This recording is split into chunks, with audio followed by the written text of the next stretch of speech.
winter in Berlin. An icy wind cuts through the streets of the German capital. The mood in the European Union is almost as chilly. Wealthier countries don't want to keep bailing out their more indebted neighbors. Germany's Chancellor says countries that want help must also cut spending. So how do people from these debtor countries feel about Germany's stance?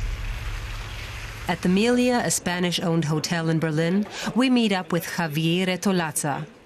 The economic crisis has hit his homeland. Many people in Spain have had to tighten their belts. Retolaza says Spanish newspapers are quick to label the Germans as egotistical, but less willing to write about how Spaniards brought their problems on themselves. We had this real estate market that was doing great in recent years. People had money, they had work, everything was super. And then the crisis came and we saw Spain's structural problems. The real estate market collapsed. Everything collapsed. Our next stop is a roundtable discussion at Berlin's Greek community. Here, they'll be talking about the state of the nation and the 110 billion euros in EU loans it has received so far. The atmosphere is tense. People here know it will be hard for Greece to repay its debts. So Germany and other countries are charging fairly high interest on these risky loans. I can understand that to a degree, but if you want to have a unified Europe, there should be solidarity between rich and poor countries. Rich against poor, north against south. These Portuguese merchants don't want any part of that. The Da Silva brothers have lived in Germany for years.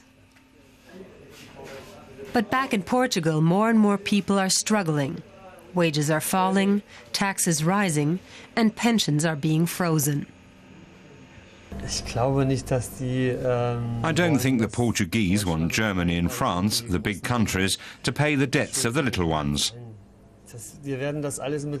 We'll pay everything back with interest, high interest. But it's nice that at the moment people are showing sympathy and doing something.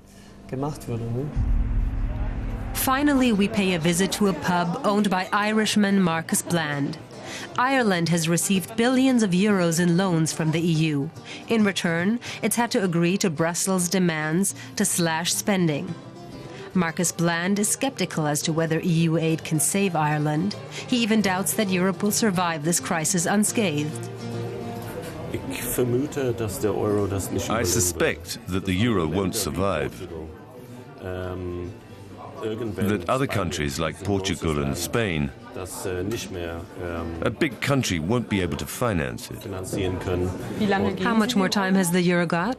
I give it another 3 years, then I figure I'll be seeing German marks again. Is his a realistic view or an overly pessimistic one? The challenge for 2011 will be to regain people's trust in the euro and Europe as a whole.